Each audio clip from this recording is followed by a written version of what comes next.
Good evening everyone. आज हम class 8 का science curiosity chapter number 9 cover करने वाले हैं, the amazing world of solute solvents and solutions.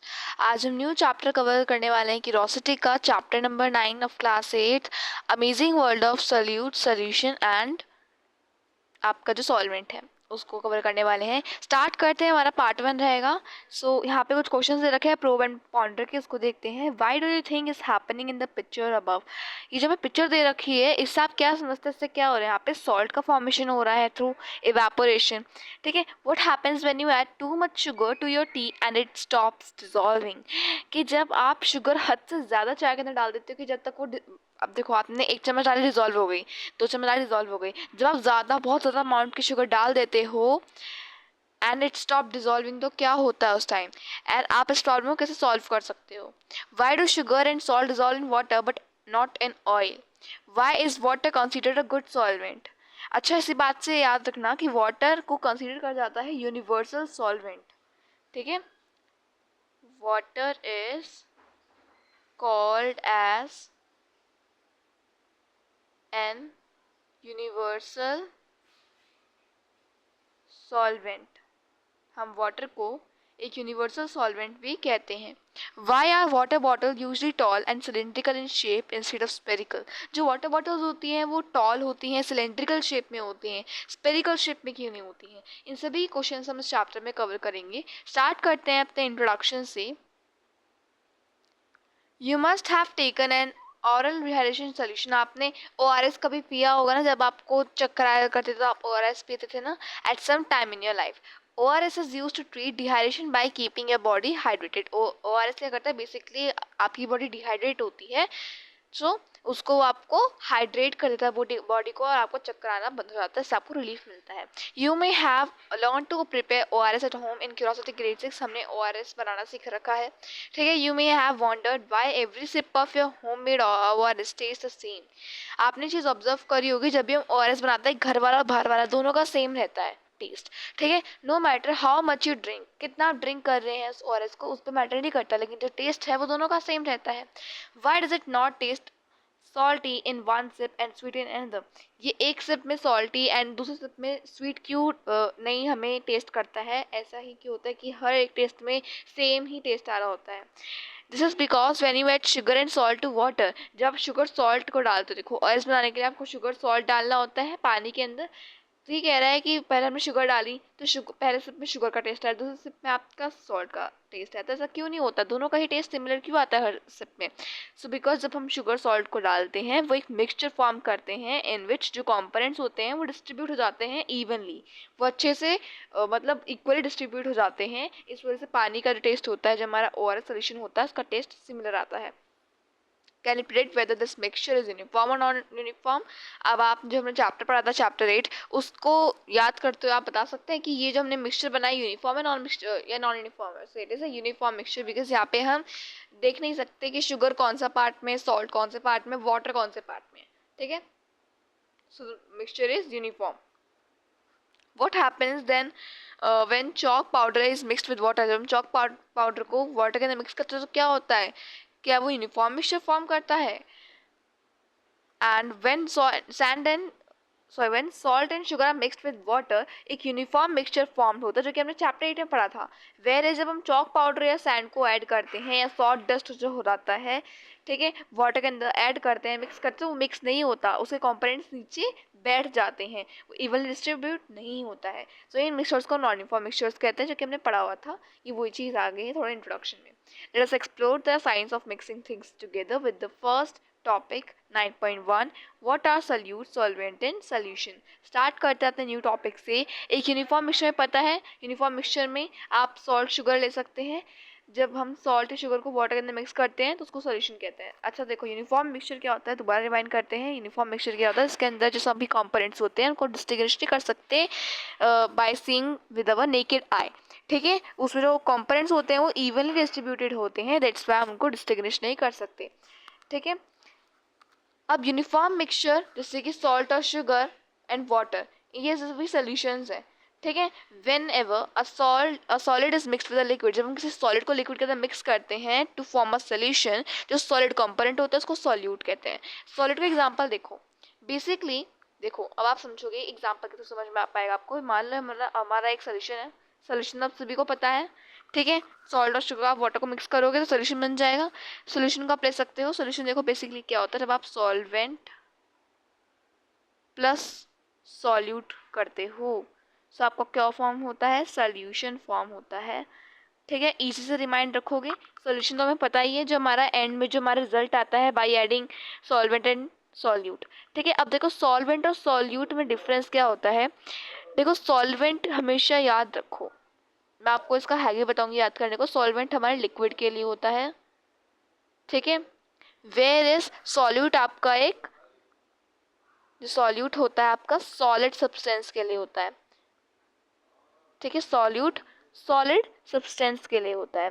अब इसको याद कैसे रखें, तो यहाँ पे आप देखो, यहाँ पे सॉल्यूट जो दे रखा है इसमें U आ रखा है, ठीक है, एंड सॉल्वेंट में V आ रखा है, ठीक है। सॉल्वेंट में V आ रखा है एंड सॉल्यूट में U आ रखा है। तो सॉल्यूट में U आया है, दैट मीन्स लिक्विड, इसमें अपोजिट वाला होगा, मतलब लिक्विड सॉल्वेंट का होगा।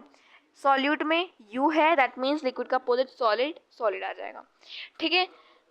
आप चाहो तो इनके स्पेलिंग का भी लगा सकते हैं, आप इसको इजली याद भी कर सकते हैं, इजली याद हो जाएगा वैसे, ठीक है।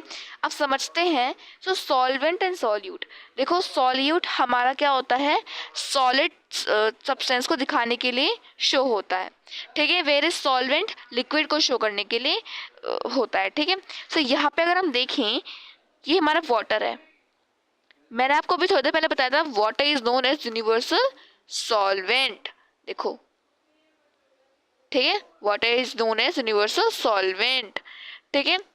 तो यहाँ पे जो हमारा पूरा वाटर है, ये पूरा वाटर क्या होगा, सॉल्वेंट होगा। जो भी लिक्विड है, चाहे वाटर हो, ऑयल हो, जो भी हो लिक्विड फॉर्म में, तो सॉल्वेंट है। अगर अब मैंने इसके अंदर शुगर डाल दी, ठीक है, इसके अंदर मैंने शुगर डाल दी, ये शुगर है, ठीक है। अब शुगर के कंपोनेंट्स हैं, इनको मैं क्या कहूँगी, सॉल्यूट कहूँगी। सॉल्यूट ही कहूँगी बिकॉज ये सॉलिड फॉर्म में है, ठीक है। एंड जब ये दोनों मिक्स हो जाते हैं सोल्यूशन फॉर्म करते हैं, ठीक है। यहाँ पे आपको जूम फॉर्म में दिखा रखा है, जो येलो येलो पार्ट है सॉलिड पार्ट है, तो ये सॉल्यूट हुआ, एंड आपका ब्लू वाला पार्ट जो वाटर के पार्टिकल्स है वो सॉल्वेंट हुए, ठीक है। सो सॉलिड कंपोनेंट के लिए सॉल्यूट एंड लिक्विड कंपोनेंट के लिए solvent. The solute dissolves in the solvent to form a solution, मतलब हम क्या कैसे कह सकते हैं, solute plus solvent is known as solution. When a solution is formed by mixing two liquids, जब किसी दो लिक्विड को ऐड करके सॉल्यूशन बनता है, it is not always clear which substance is dissolving with the other। जब हम liquid के अंदर लिक्विड मिक्स कर रहे होते हैं, for example if I said like, अगर हम विनेगर, ठीक है, जैसे हमारा वाटर है, अभी तो वाटर है, ठीक है, इसके अंदर मैंने विनेगर डाल दिया, लिक्विड के अंदर लिक्विड डाल दिया, ठीक है। एंड दूसरे सैंपल में वाटर ही है,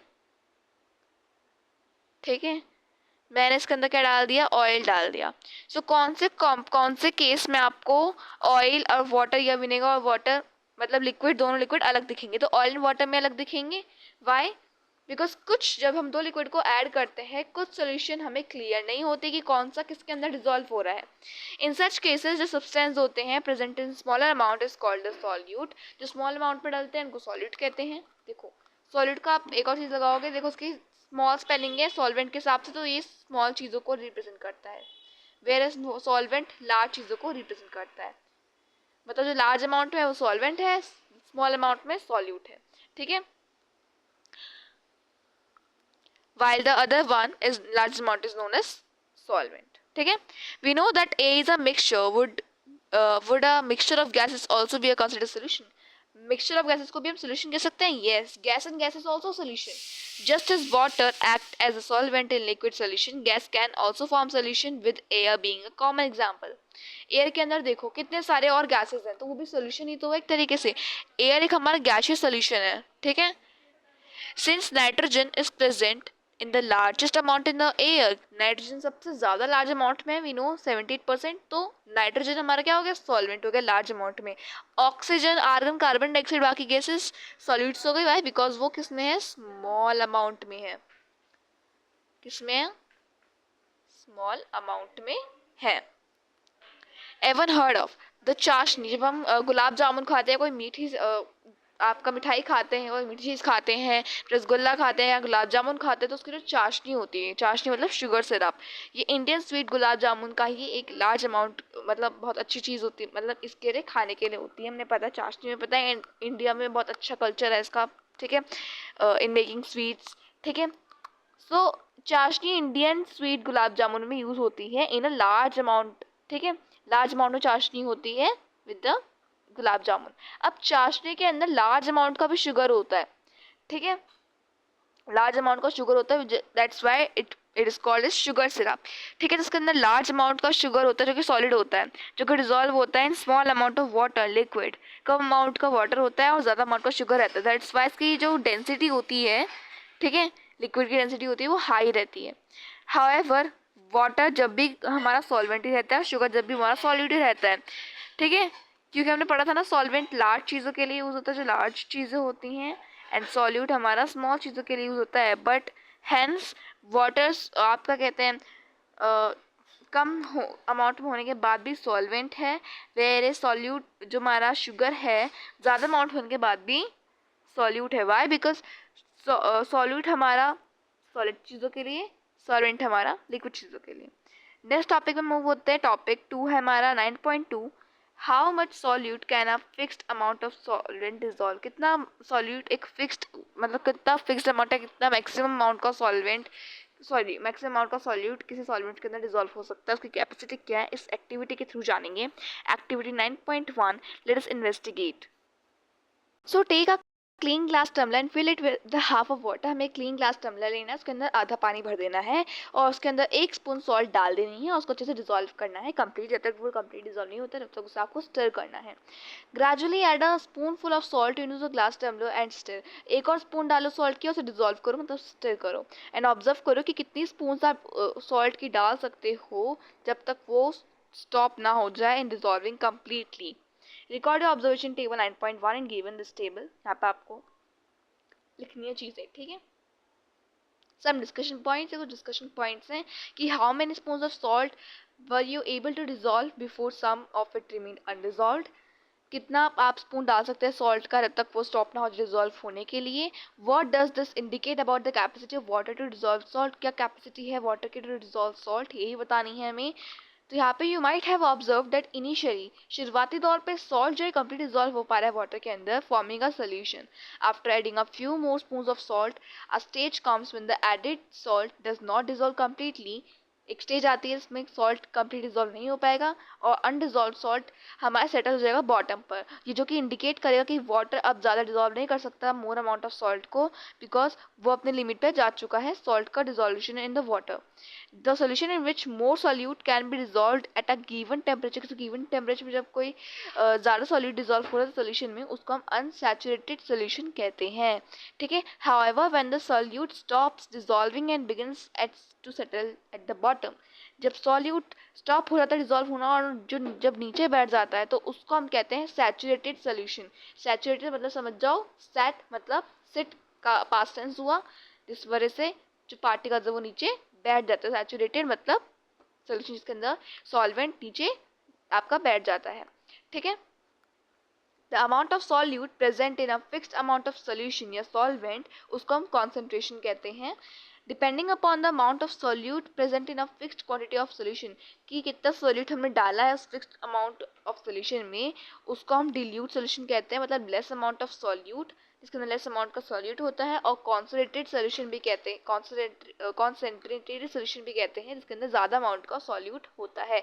डिल्यूट और कॉन्सेंट्रेटेड ये सभी रिलेटिव टर्म्स हैं, ठीक है। सो इन एक्टिविटी में सोल्यूशन जो है जो हमने ऑब्टेन करा 1 स्पून ऑफ सॉल्ट में, वो डिल्यूट हुआ, ठीक है, as compare to that obtain जब हम उसके अंदर ज़्यादा सॉल्ट ऑफ डाल दी एंड उसके अंदर वो नीचे बैठ गया जो कि कॉन्सेंट्रेटेड सोल्यूशन हो गया।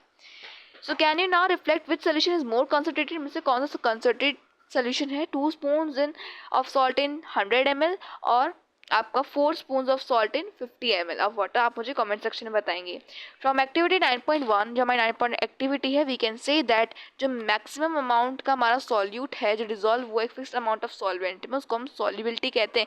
जो कैपेसिटी है इसके अंदर मैक्सिमम अमाउंट हमारा सॉल्यूट डिजोल्व हो सकता है किसी भी फिक्स्ड क्वांटिटी ऑफ सॉल्वेंट में, उसको हम सॉल्युबिलिटी कहते हैं। Does temperature effect the solubility of solute? ये टेम्परेचर इफेक्ट करता है कि कौन सा सॉल्यूट कितना टाइम लगेगा किसी सॉल्वेंट में डिजोल्व होने के लिए? सो यस, ठीक है। तो इसको हम नए टॉपिक समझेंगे 9.2, मतलब आपको नए टॉपिक है how does the temperature affect the solubility of solute. कैसे टेम्परेचर अफेक्ट करता है हमारे सॉल्युबिलिटी पर, जो सॉल्यूट का है उस पर कैसे टेम्परेचर अफेक्ट करता है, उसको हम स्टडी करते हैं with the through of this activity 9.2 let us experiment demonstration activity. So हमें 50 ml का वाटर लेना है किसी भी ग्लास बीकर में और उसको मेजर कर लेना है temperature in by using laboratory thermometer. मान लो 20 डिग्री सेल्सियस उस पानी का टेम्परेचर है। उसके अंदर आपको बेकिंग सोडा डालना है जिसको हम कहते हैं सोडियम हाइड्रोजन कार्बोनेट। उसके अंदर डालना है, उसको जस्ट स्टिर कर देना है until it dissolves. Continue adding small amount of baking soda while stirring till some solid baking soda is left undissolved at the bottom of the beaker. जब तक कुछ बीकर के अंदर नीचे बैठ जाता है कुछ आपका जो हमारा सॉल्यूट है, जब तक आपको अच्छे से इसको स्टर करना है। Now heat the content 50 degree Celsius while stirring. जब आप इसे स्टर कर रहे हो ना उसको अब आप हीट प्रोवाइड करो। मान लो 20 डिग्री सेल्सियस पानी का वाटर था, आप मतलब टेम्परेचर था वाटर का, अब आप उसको 50 डिग्री सेल्सियस हीट प्रोवाइड करो। जब आप हीट प्रोवाइड करोगे तो आप देखोगे कि जो अनडिजॉल्व बेकिंग सोडा था वो स्टार्ट हो जाएगा डिजॉल्व होना। You will observe that it has dissolve हो चुका है। Continue adding more baking soda while stirring at this temperature until some solid baking soda remains undissolved again. उसको फिर आप और हीट प्रोवाइड करो, मान लो 70 डिग्री सेल्सियस प्रोवाइड करी तो वो अगेन आपका डिजॉल्व हो जाएगा, ठीक है। What do you infer from this activity? So water जब 70 डिग्री सेल्सियस पर डिजॉल्व हो गया, more baking soda than water at 50 degrees Celsius. The amount of baking soda dissolved in water at 20 degrees Celsius is even lesser.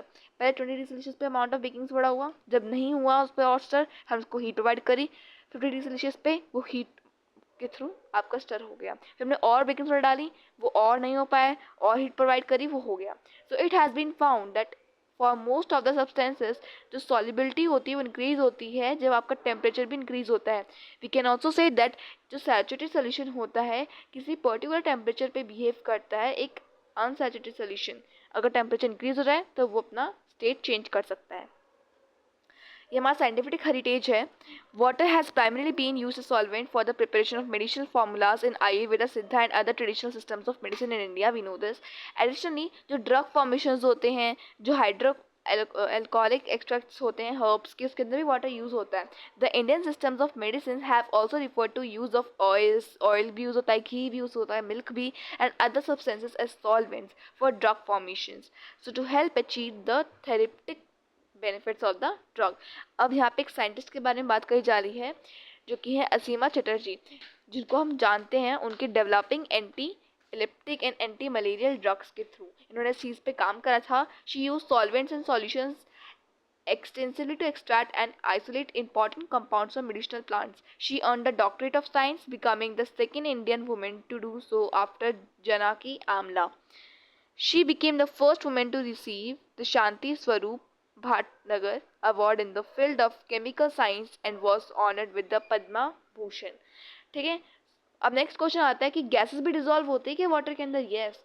जैसे हमने पानी लिया उसके अंदर कितने सारे गैसेस होंगे हमें कितना पता है, बिकॉज गैसेस हमें नहीं दिखती हैं। तो इसको हम स्टडी करने वाले हैं। नेक्स्ट टॉपिक, थर्ड टॉपिक होगा 9.3 solubility of gases in the next video, जो कि हमारा पार्ट 2 होगा। Stay tuned for next video and आज के लिए बस इतना ही था।